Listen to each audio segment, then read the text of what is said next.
What's up guys, it's Cigar Carpenter Mike, and today I will be reviewing the HVC La Decoracion. I have it in the 6.5 by 50 Churchill size. This is sent to me by Tony Lorenko, because what isn't?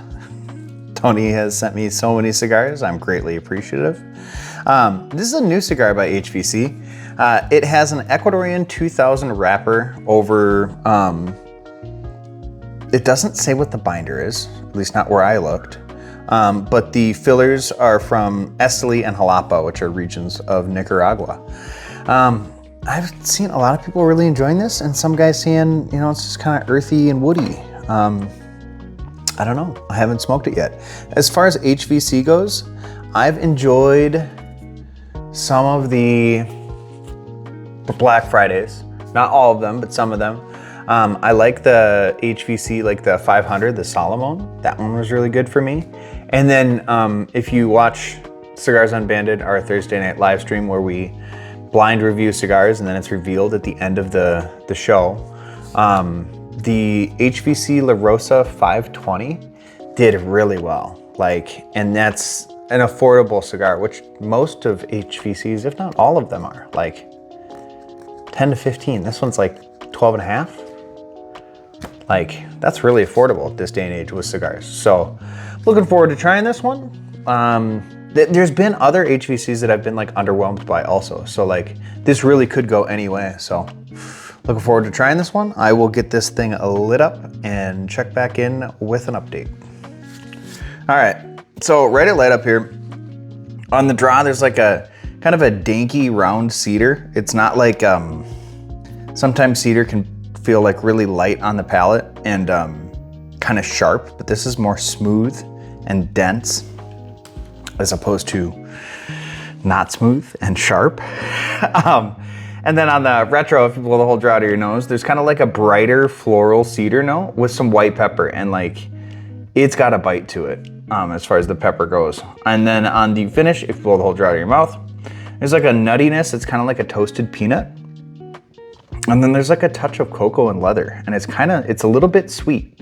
It's pretty nice. So I will burn through the first third of this thing and check back in with an update. All right, I'm getting to the end of the first third of this La Decoracion. On the draw, there's a toasted cedar with still has a little bit of that musty, danky quality, but not as much as light up, right? And then on the retro, if you blow the whole draw to your nose, it's still from light up, it's that brighter cedar. It has a little bit of that mustiness to it, and it has a decent cedar spice on it now, with a little bit of a floral hint, not as much as light up had. And then left lingering on the palate after that retro, there's leathery cocoa with a bit of salted peanut in the background. And then on the finish, if you blow the whole draw to your mouth, it starts out with a deeply roasted peanut, almost with a little bit of char on it. But it's in a positive way. There's just a hint of bitterness that kind of breaks up the density of the nuttiness, right? And then on the long finish, there's a nice cocoa note with a little hint of raisiny sweetness underneath it. And then there's a kind of salted leather thing going on. This is pretty good. It's got just enough sweetness in it to keep it my speed. If this didn't have that little hint of sweetness in it, it might be too plain. I don't know, not too plain, because it's got plenty of flavor. But anyway, that little sweet note is nice. So I'll burn through the second third and check back in with an update. All right, I'm getting to the end of the second third of this HVC La Decoracion. This thing has been burning kind of wonky. There's 3/8 of a difference. I've just been touching it up here and there with a single flame. It's not the end of the world. As long as it's not tunneling or it's got great smoke production, everything. I just touch it up every once in a while. That'll happen.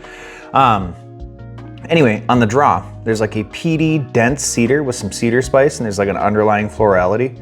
On the retro, blow the whole draw to your nose, there's a floral toasted cedar with some white pepper, and then lingering on the palate after that retro, there's toasted peanut with some coffee, and that's very nice. And then on the finish, if you pull the whole jar out of your mouth, there's more of that, the like lightly charred peanut, which again, it's balanced really well. It's like just a little bit of char, so it's like a hint of like a bitterness, but it like keeps your palate from becoming super saturated, I guess, is probably the mechanics behind why that actually works really well.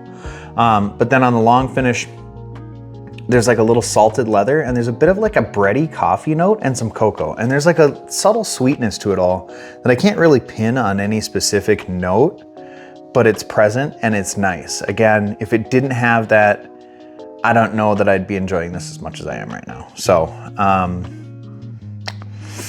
I will burn through the final third and check back in with a summary.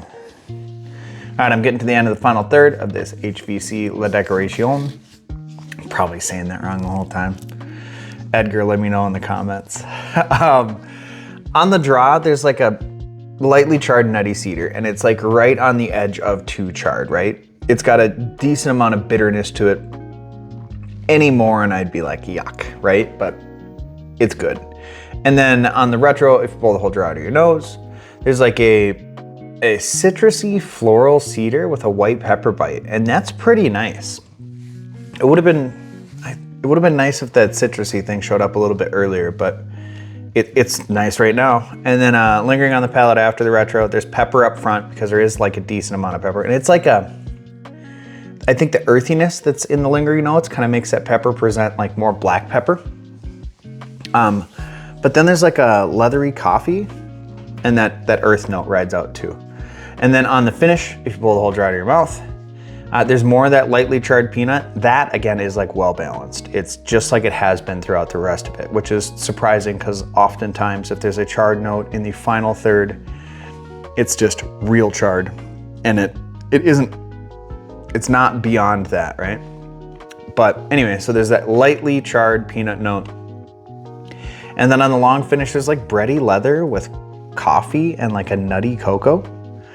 So overall, I enjoyed this cigar. Like, it isn't my typical flavor profile that I go for, but it was really nice because it had like that danky or peaty like note on the draw through most of it, except for the final third, I think here. The cedar notes were nice most of the time. They were like nice round cedar notes. They were a little bright on the retro, but it was nice because it went well with like the floral note and the white pepper. And then just the nuttiness throughout, the cocoa here and there, and then that like salted leather note was very nice. I enjoyed this. It would have been nice if that sweet note was a little more present. That's the one thing, if I could change this, and you know, it may vary cigar to cigar. You might get one that's got less of that sweet note than this one, and you might get ones that are more of the sweet note. Because cigars are a handmade product, and when you're dealing with little pieces of leaves, sometimes you get a little more, sometimes you get a little less.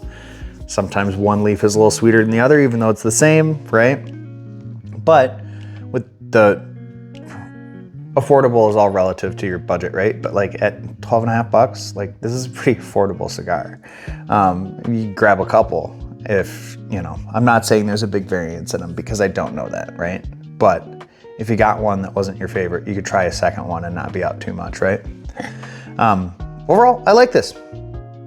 It's good. Sometimes HVC gets like real bold, and I don't love that. And this wasn't one of those. This also isn't on the lighter end like the La Rosa 520 or that 500. Those are lighter than this. This was well done. I enjoyed it quite a bit. Thank you, Tony, for sending it in. I appreciate it, dude. Yeah, check this out. If you're not against a little bit bolder cigars, I think it's done very well. So that's about all I got on this one. As always, don't forget to check out our Thursday night live stream, Cigars Unbanded. That's a good time. It's now in partnership with Small Batch. If you're not subscribed to my channel and you want to be, there'll be a button over here. I'll have some review over here and some playlist down here. Thanks for watching.